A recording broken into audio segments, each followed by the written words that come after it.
Hello लाडक्या बहिणींनो आणि लाडक्या ताईंनो, मुख्यमंत्री माझी लाडकी बहीण योजना आणि त्याच्या ई केवायसी संदर्भातील जे प्रश्न आहेत सुटता सुटेना. सोबतच आता ई केवायसी ला फक्त 30 दिवस बाकी आहे आणि या 30 दिवसांमध्ये जर तुम्ही फुल ई केवायसी केली नाही किंवा अथवा हाफ केवायसी केली नाही तर तुमची ई केवायसी पूर्ण होणार नाही आणि तुम्हाला पैसे जो हप्ते आहे ते लाभ बंद होणार आहे. तर लाडक्या बहिणींनो, ही जी डोकेदुखी आहे हे कधी सुटणार आहे याबद्दल सरकार अजूनही सविस्तर का बरं चर्चा करत नाही आहे. निवडणूक संपलेली आहे आणि आजचीच निवडणूक आहे आणि उद्या रिझल्ट असणार आहे, तरी सुद्धा सरकार आपलं तोंड उघडायला तयार नाही, या प्रश्नांचे उत्तर द्यायला तयार नाहीये. तर आपण काय करू शकतो, आपल्याला जे प्रश्न पडले आहेत त्याचे उत्तर आपण कसं करू शकतो आणि आपली ई केवायसी कशी पूर्ण करू, हे सगळं मी तुम्हाला व्हिडिओच्या माध्यमातून सांगणार आहे. तर व्हिडिओला शेवटपर्यंत नक्की बघा.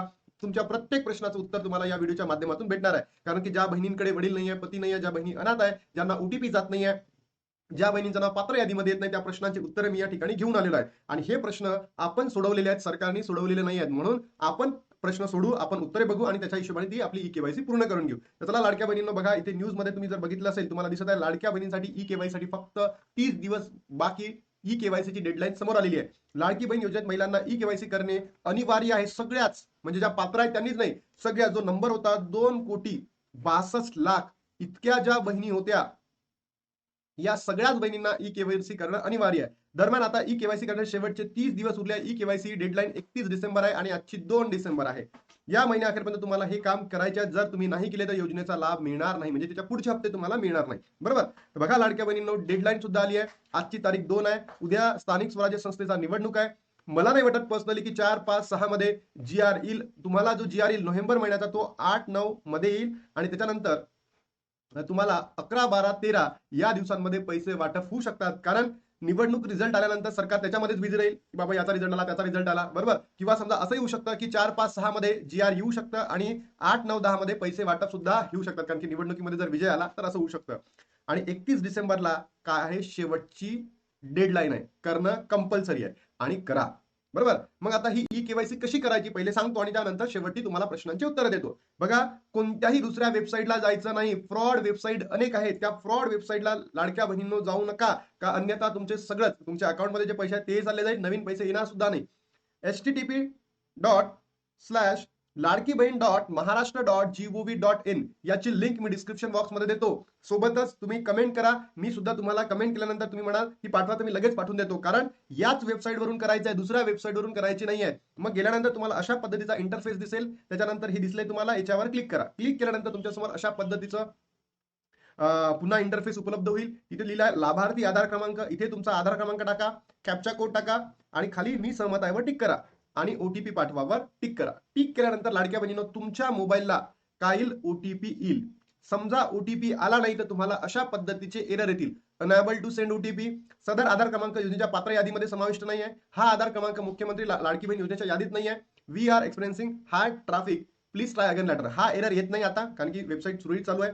अनेबल टू सेंड ओटीपी आलं तर लाडक्या बहिणीनं तुम्हाला काय करा, चेक करायचं इथे की तुमचा मोबाईल नंबर योग्य पद्धतीने चालतो आहे का, हे बघा, कव्हरेज आहे का. दुसरा मुद्दा तुम्हाला काय करायचा या ठिकाणी, तुमचा आधार आणि मोबाईल एकमेकांची लिंक आहे का एकदा चेक करा. अनेक महिन्यांचं असं होत आहे की बाबा आधार दुसऱ्या नंबरला लिंक आहे, पण आपण दुसरा नंबर त्या ठिकाणी टाकतोय आणि आपल्याला आधार क्रमांक येत नाही आणि जो तुमचा पहिला नंबर होता तो ऑलरेडी बंद झालेला असतो. हा इश्यू अनेक बहिणींना येत आहे. अशामुळे अनेबल टू सेंड ओटीपीचा एरर येत आहे. तर तुमच्यापैकी कोणत्या कोणत्या बहिणींना हा एरर येत आहे, त्या बहिणींनी आत्ताच लवकर आधार कोणत्या मोबाईलला लिंक आहे हे चेक करा. तुम्हाला घर बसल्या करता येते. तुम्हाला जर त्याचा व्हिडिओ पाहिजे असेल तर मी त्याची लिंक डिस्क्रिप्शन बॉक्समध्ये देतो. ज्या बहिणींना असा एरर आहे, सदर आधार क्रमांक योजनेच्या पात्र यादीमध्ये समाविष्ट नाहीत, त्या बहिणींनी काय करायचं लाडक्या बहिणींनो, त्या बहिणींनी वारंवार प्रयत्न करून बघायचे. एक नाही, दोन नाही, 3दा प्रयत्न करून बघायचे. ठीक आहे. त्यांची ई केवायसी होईल 100%. 3 झाला, 20 पर्यंत करून बघा, होईल म्हणजे होईल. त्याच्यानंतर ओटीपी आला तर ओटीपी आल्यानंतर या ठिकाणी सबमिट करा. 10 मिनिटं वेट करा. असं नको की बाबा लगेच तुम्ही आला आणि लगेच रिफ्रेश करत आहेत, असं होणार नाही. इनव्हॅलिड ओटीपी दाखवतो मग. म्हणून 10 मिनिटं वेट करा. आला तर ठीक आहे, नाही आला तर मग आपण पुढे बघू. ठीक आहे. त्याच्यानंतर पती आणि वडील आधार क्रमांक, इथपर्यंत जर तुम्ही स्टेप केली, तुमचा ओटीपी आला, तुम्ही ओटीपी टाकला, तर तुमची हाफ केवायसी डन झालं. बरोबर. आता तुम्ही इथे या. ज्या बहिणींकडे पती आहे, वडील आहे, सगळंच आहे, त्यांनी त्यांचा आधार क्रमांक टाकावा, कॅप्चा कोड टाकावा, मी सहमत आहे व टिक करा, ओटीपी पाठवा. टाकलं. टाकल्यानंतर ओटीपी येईल. इथे वडील किंवा पतीच्या मोबाईल नंबरवर जो लिंक आधार आहे त्याच्यावर ओटीपी येईल आणि सबमिट करा. सबमिट केल्यानंतर अशा पद्धतीचं पुन्हा नवीन इंटरफेस तुम्हाला दिसेल. वडिलांचे नाव, तुम्ही ज्यांचा ओटीपी टाकलाय तो, इथे जात आणि प्रवर्ग निवडा. बरोबर. असं येईल.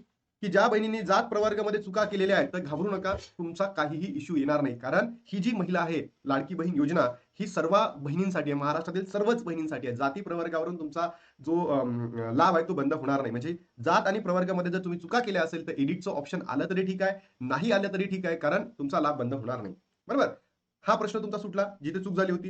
पण जे महत्वाचे 2 प्रश्न आहेत, होय किंवा नाहीत, म्हणजे तुमच्या फॅमिलीमध्ये कोणी निवृत्त वेतन घेत आहे का, किंवा निवृत्त कर्मचारी आहे का, किंवा सरकारी कर्मचारी आहे का, तर इथे उत्तर काय द्यायचं होतं, हो घेत नाहीत. येस म्हणजे काय, होय घेत नाही. होय या ठिकाणी पाहिजे आहे.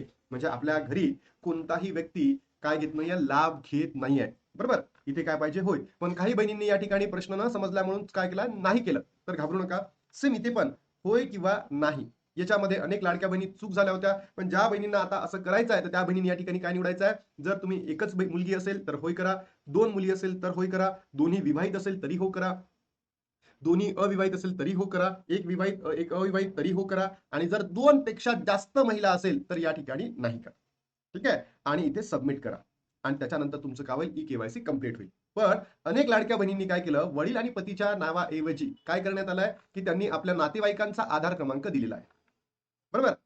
तर अशा बहिणींनी काय करा, म्हणजे ज्या बहिणींनी नातेवाईकाच्या नावाने काय केली आहे, आपली ई-केवायसी पूर्ण केली आहे, त्यांनी त्यांचा आधार कार्ड, ज्यांच्या नावाने ई-केवायसी केली आहे त्यांचा आधार कार्ड, सोबतच तुमच्या पतीचे काय डॉक्युमेंट्स, म्हणजे तुमचं मृत्यूपत्र असेल की डायव्होर्स पत्र असेल, जे असतील ते डॉक्युमेंट जोडा. एक स्वतःच्या नावाने अर्ज लिहा, की बाबा मी चुकीच्या पद्धतीने माझ्या नातेवाईकांचा आधार क्रमांक जोडून ई-केवायसी पूर्ण केली, आणि हा अर्ज कोणाकडे द्या, अंगणवाडी सेविकांकडे द्या. ज्या बहिणींकडे पती नाहीये, वडील नाहीये, त्या बहिणींनी हाफ केवायसी कंप्लीट करा, आणि डॉक्युमेंट्स नेऊन कोणाकडे द्या, अंगणवाडी सेविकांकडे द्या. बरोबर. पण आता प्रश्न आहे की या अंगणवाडी सेविका अर्ज घेत नाहीये.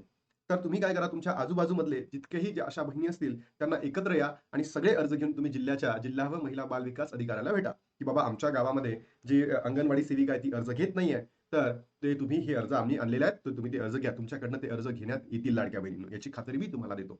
सर, आणि सरकारला म्हणजेच आदित्य तटकरे यांना माझी ही नम्र विनंती आहे, की बाबा तुम्ही गेल्या 15 दिवसापासून म्हणाले होते, की बाबा ज्या बहिणींसाठी ऑफलाईन प्लस ऑनलाईन सुविधा आम्ही उपलब्ध करून देतो, की ज्या बहिणींना वडील नाही, पती नाही, अशा बहिणींसाठी. पण ऑनलाईन कधी, म्हणजे जे वेबसाईटला तुम्ही डॉक्युमेंट अपलोड करण्याचा ऑप्शन कधी आणून देणार आहेत? लाडक्या बहिणींसाठी खूप डोकेदुखी ठरत आहे ही योजना. म्हणून लवकरात लवकर तो सुद्धा ऑनलाईनचा एक पर्याय उपलब्ध करून द्यावा.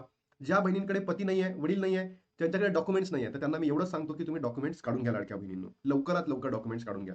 त्याच्यानंतर ज्या बहिणी एकल आहेत, पती विभक्त राहत आहे, डायव्होर्स झालेला नाहीये, ते ओटीपी देत नाही, सेम वडिलांसोबतही असतील, तर अशा बहिणींनी लवकरात लवकर त्यांच्या संदर्भात कम्युनिकेशन करून ओटीपी मागून घेण्याचा प्रयत्न करा. पण जर ओटीपी देतच नसेल, तर अशा वेळेस तुम्ही काय करा, तहसीलमध्ये जाऊन सेल्फ डिक्लेरेशन करून घ्या. एखादी जो आपला ग्रीन पेपर राहतो ना, त्याच्यावर स्टॅम्प लावून द्या, 20-25 रुपयाचा, 100 रुपयाचा, आणि त्याच्यावर सेल्फ डिक्लेरेशन द्या, की बाबा गेल्या मी काही वर्षांपासून विभक्त राहत आहे, आणि ज्या बहिणींचे पती आणि वडील हे बेपत्ता आहेत, अशा बहिणींनी पहिले पोलीस कंप्लेंट करा, आणि पोलीस कंप्लेंट केल्यानंतर कुठे जा, सेल्फ डिक्लेरेशन करायला पंचायत समितीमध्ये किंवा तहसीलमध्ये जाऊन ते तुम्ही त्या ठिकाणी करू शकता. बरोबर. ज्या बहिणींना ओटीपी येत नाही त्यांनी काय करायचं, पहिले आपला आधार क्रमांक, मोबाईलची लिंक आहे की नाही हे चेक करायचं आहे, आणि त्याच्यानंतर जर लिंक नसेल तर तुम्ही लिंक करून घ्या. जेव्हा तुम्ही ओटीपी किंवा हा फॉर्म भरत असता तेव्हा तुम्ही योग्य ठिकाणी उभे राहा, म्हणजे नेटवर्क असणं गरजेचं आहे. पात्र यादीमध्ये नाहीये या बहिणींनी काय करा, तुम्ही स्वतःच याला 40-50 वेळा मोबाईलवर करण्याचा प्रयत्न करा. 100% तो टेक्निक सॉल्व्ह होईल. नाही झाला तर मग आपण बघूया. आणि ज्या बहिणींकडे मोबाईल नाही आहे तर मोबाईल घेत नका बसू. तुम्ही फक्त सिम कार्ड घ्या लाडक्या बहिणींनो, आणि सिम कार्ड घेतल्यानंतर त्याला मोबाईलमध्ये टाका. तुमचा आधारशी लिंक करा, आणि लिंक केल्यानंतर तुम्ही तुमचे जे ओटीपी आहे तुम्हाला येईल, आणि अजून 30 दिवस बाकी आहे. 7 दिवसामध्ये ही जी आधार लिंकची जी प्रोसिजर आहे 7 दिवसामध्ये कंप्लीट होतं. याचा व्हिडिओ जर तुम्हाला पाहिजे असेल, की तुम्ही तुमच्या मोबाईलमध्ये सुद्धा तुमचा आधार क्रमांक अपडेट करू शकता, सगळं मी तुम्हाला सांगतो. तुमची नक्की प्रतिक्रिया काय त्या कमेंट बॉक्समध्ये सांगा. सोबतच मला हे म्हणायचं आहे, की वडील म्हणजे तुमच्या पती किंवा वडिलांचंही असं असेल तर तो सुद्धा या ठिकाणी करा. आणि लाडक्या बहिणींनो, ही जी योजना आहे खरंच डोकेदुखी ठरलेली आहे. सरकार इकडे आश्वासनं वेगळे देतं. 1 वर्ष कंप्लीट झालं आमचं सरकार येऊन, तर आम्ही ₹2100 वाढवून देतो. आम्ही 2 महिन्याचे पैसे ते एकत्र देतो. इकडं-तिकडं तर गोरे साहेब तर काही वेगवेगळे भाष्य करताय. म्हणून लाडक्या बहिणींनो, ही योजना खरंच डोकेदुखी आहे. पण ज्या बहिणींची ई-केवायसी अजूनही रखडलेली आहे, त्या बहिणींनी लवकरात लवकर करून घ्या. अन्यथा तुमचा लाभ बंद होऊ शकतो. आणि लाडक्या बहिणींनो, जो 17वा हप्ता आहे, म्हणजे नोव्हेंबर महिन्याचा हप्ता कधी भेटणार, कुणाला भेटणार, सगळंच मी तुम्हाला सांगितलं आहे. सोबतच ज्या बहिणी अपात्र होत्या जून, जुलै, ऑगस्ट, सप्टेंबर, ऑक्टोबर महिन्यामध्ये, त्यांना सुद्धा लवकरात लवकर पैसे भेटावे, कारण की त्यांच्या हक्काचे ते पैसे होते. तर अशी मागणी आपण सरकारकडे करतो, आणि तुम्ही सुद्धा व्हिडिओला प्रेम देता यासाठी मी अंतःकरणातून तुमचा सुद्धा धन्यवाद व्यक्त करतो. आता इथे थांबतो आणि भेटतो तुम्हाला नवीन व्हिडिओमध्ये. तोपर्यंत जय हिंद, जय महाराष्ट्र, जय श्रीराम.